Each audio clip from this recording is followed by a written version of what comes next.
Cape Town is an incredible city, but some of our favourite memories happened after we left it. Over 2 weeks, we took 3 completely different day trips. One took us along one of the world's most beautiful coastal drives, another put us face to face with Africa's Big Five, and the last introduced us to a seaside town we'd never even heard of before arriving in South Africa. So if you've got a few extra days in Cape Town, these are the day trips we'd build our itinerary around. Our first trip out of the city is what many people call one of the world's greatest coastal drives, the Cape Peninsula. Our first stop was Kalk Bay, which feels completely different to Cape Town. But first, we grabbed breakfast at Salt, one of the many places on our upcoming Cape Town coffee guide. Latte art on point. It's really nice. So far, Kalk Bay is giving me Miami, Little Cuba. It's just colourful, loads of shops, loads of places like handmade ceramics and fabric stores, and just like loads of good coffee shops and ice cream shops we've seen. So I'm sure we'll stop over at one of those before getting back into the car. But stay tuned, because after we've been to Kalk Bay, we're driving down to the rest of the peninsula to Cape of Good Hope, which I believe is the southernmost point of Africa. And then we're actually staying in Boulders Bay tonight, which is famous for the penguin beach that we'll see tomorrow morning. So yeah, stay tuned, really excited for today. The road from Kalk Bay to the Cape of Good Hope makes the journey and the destination part of the adventure. Every few minutes we found ourselves pulling over just to truly take it all in. We are about to enter the Cape of Good Hope. This is the current pricing, what this pricing is looking like, kids. We're aware that to get into here is pretty expensive. 515 rand, which is 20 something quid each, but we're here. And it gets you into the whole national park, so like the most southern part of the peninsula, and then I assume you're free to roam around afterwards. I'm excited. 2 adults please. International. I think I should have practiced my best South African accent for that entrance then. And we have arrived at the southernmost point of Africa. However, we're not alone. Alright, we're ready for a little scenic walk. Yeah. Let's see how it goes. I don't think I'll make it to the top without water. No. But I think I can do up there and then maybe there. Yeah. That's good enough. No pressure. But you can continue if you like. We'll see. I've left Jessica down there. I can see she's chatting to herself. Let's go and see what the rest of this walk has to offer. It is super steep actually. Yeah, definitely one just for me this. Come to a crossroads. I think I'll go for the one that looks more difficult, the trial vote pad. Made it all the way to the top of the, what was it called? The trial vote pad. And now I do really feel like I'm on the edge of Africa. This is the view from the other side. We're staying in the national park, but we're going to a lighthouse, which to be honest on the map looks even more southernly than this point, but we won't argue. Let's go. Before we go to the lighthouse, we need food. One large Felicia pizza, please. Not a bad place to have a pizza. Facts. Let's have a look. Okay. Nice. Chicken, feta, Pepper. peppers, and chilies. One slice for me. And the rest for me, yeah.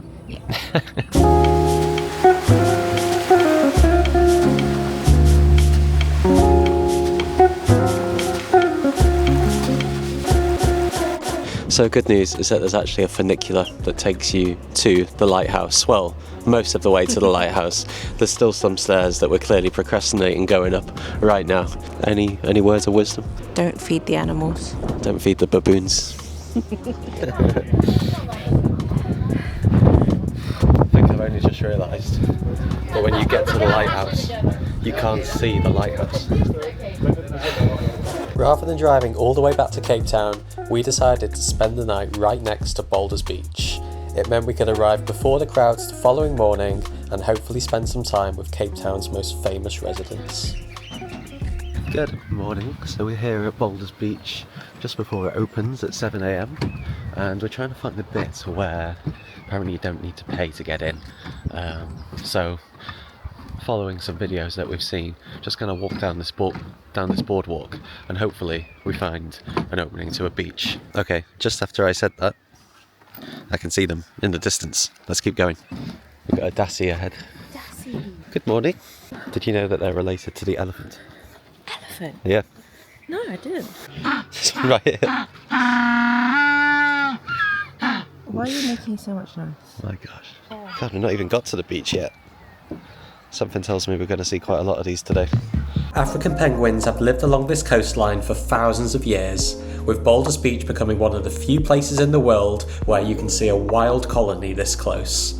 Thanks to the protected beaches here, around 3,000 penguins now call this place home, making it one of Cape Town's most unique wildlife experiences. Unfortunately, we never found the free entrance, so again, it's not cheap, but it is totally worth it. We have a confession from that last clip. It's been a couple of hours and we did not continue over the boulders to go see penguins up close because simply I just couldn't. How many weeks pregnant are you now? 19 and a half. Yeah, it's probably not a good idea. Don't underestimate those boulders, hey? Yeah, they are huge. But anyway, we are now on the boardwalk, gonna go see the penguins from the viewpoint, and that will just have to do for now. Maybe James will jump over and swim with them, who knows?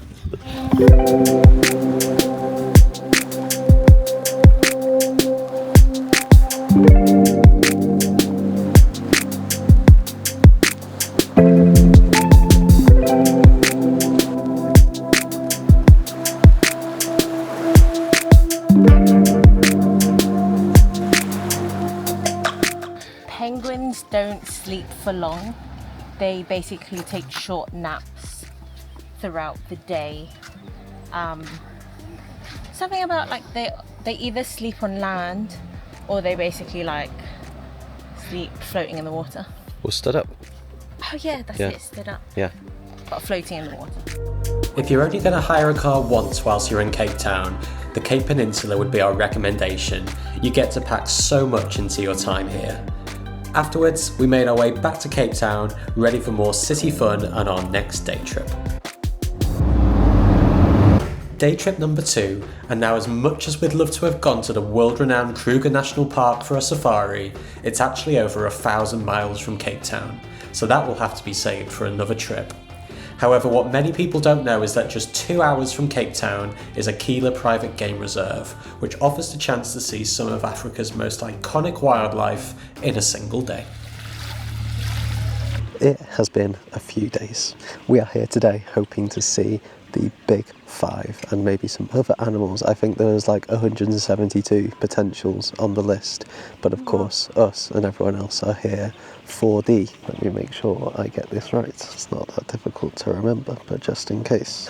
But we are here for the African Big 5, which is of course the lion, the leopard, rhino, elephant and buffalo. So we've taken what was about a 2-hour drive from Cape Town this morning.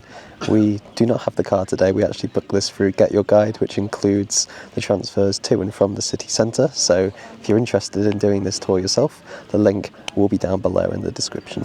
Included in the price of the day tour at Aquila is a buffet lunch, which was served at 12 PM before the safari began. But as soon as we set foot on that safari vehicle, there was only one thing on our mind. Could we find Africa's Big 5? They're a long way away, but within seconds of entering the nature reserves, we've got one of the Big 5. That must be rhinos. Bump over there in the water is a hippo. Got a rhino on its own, really close to one of the other trucks. Wow, it's got really close to them. Thank you. Wow. That's not one of the Big 5, but I'll take it. Let's not pretend we ate ostrich the other day. That is the second of the Big 5, ticked off with the African buffalo, the most dangerous land animal on Earth, or here. They take no prisoners. If they want to attack, they will attack. And they give no warning. There's not much we could have done about that, but luckily they're chilling today. Ah, that one's still standing there. Although he's giving me a bit of a dirty look. It's so far away. I'm not even going to try and get it with the camera, Yeah, but you can it just see it, about right? blends in with the... Well, it does blend in with the tree. I've got my eyes down. Yeah, it's peeled today. We are now entering the lion's den. Let's hope we see them. Let's hope we do. It's not guaranteed. It's so close. Oh my god. I was maybe expecting to see one or two, but like from a distance, but he's like right by the road. I can't really tell if he's sleeping or not. Yeah. I don't have any zoom turned on right now. This is us. And there's a lion. Wow. Oh, he just woke up. Okay. So that was a male. And I think we've got females on the other side. Hopefully we get a view in a minute. I don't know if the camera caught that then, but there was a dead zebra next to the lion. Just a bit of a reality check of how dangerous they are, I think. Well, at least it wasn't a human leg. Well, yeah, that would have been scary. Oh, he's moving a bit quick, actually. Oh, wow.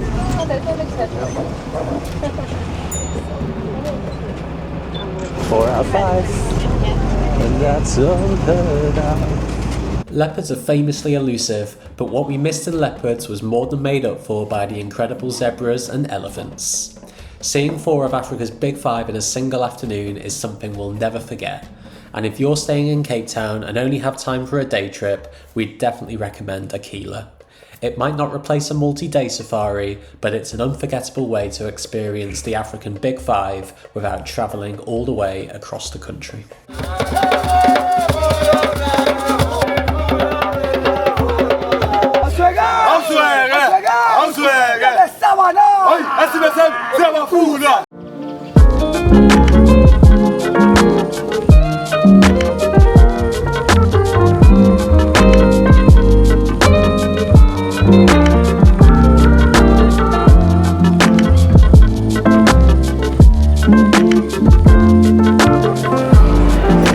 Good morning, guys. We are on our way to Hermanus today and have stopped off in the Strand area for coffee and breakfast at Pajamas and Jam Eatery. To be honest, when we were driving up, I doubted whether we were in the right place. It's basically on some kind of industrial estate, but as soon as you step in, it is like you've stepped into another world. It is so pretty in here. We've just ordered the usual flat whites and we're now waiting for breakfast to arrive. I know this video isn't about the food, but take a look at this. Sausage, tomato, bacon, mushrooms, polenta, butter beans, 2 poached eggs, and some of the famous sourdough. I got the poached egg and avo. I got my egg medium, and there's some peas. There is this strained yogurt, which I'm lactose intolerant, but yeah, that's dairy.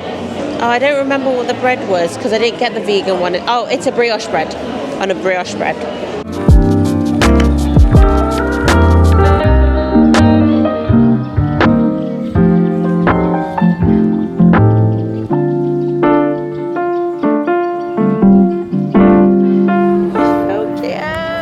Anyway, we are now on our 3rd and final day trip from Cape Town. We are on our way to Hermanus. Again, we just hopped out the car really quickly at Gordon's Bay, and we are now going to take the R44 Scenic long route round to Hermanus. No particular plans when we get there, to be honest. We're just going to wander and explore, and I think there might be a couple of nice walks that we can do this afternoon as well. Just a few days towards the end of our trip, so really excited to get out of Cape Town for the last time. So yeah, let's go. First stop in Hermanus is a fixed pool restaurant overlooking the ocean. We've ordered some drinks and are about to order some pinchos, which originate in the Basque region of northern Spain, and it basically means that they're small-sized dishes typically served on a skewer. My drink is called the Pussyfoot. It's got pineapple juice, orange juice and grenadine. Just missing rum, and it'll be a rum punch. We've already featured Fix in our Cape Town food guide thanks to their incredible paella flankation. The patatas bravas and salmon croquettes were also exquisite. And if you're planning a visit and want even more restaurant recommendations, we've put together a complete guide to the food experiences that made us fall in love with Cape Town, from a 14-course African feast, a Cape Malay cooking class, and the most comforting meal we've had anywhere in the world. Lunch was absolutely delicious, and now it's time to walk it off on the Hermanus cliff path, or the biodiversity walk. Come at the right time of year and you'll be treated here to the best place in the world to spot southern right whales, but even without that, the scenery alone made the walk worthwhile. For us, Hermanus was all about great food, incredible scenery and fresh sea air, and after 2 busy weeks of exploring Cape Town, this is exactly what we needed. Alright guys, we're gonna close off this vlog here. Thank you so much for watching. This is just one of many videos that we've got from Cape Town, having spent 2 weeks here at the beginning of 2026. It includes everything we did, everything we ate, the best coffees and more. So yeah, I'll leave a link to the playlist here. Thank you very much for watching, and we'll see you in the next one. Goodbye.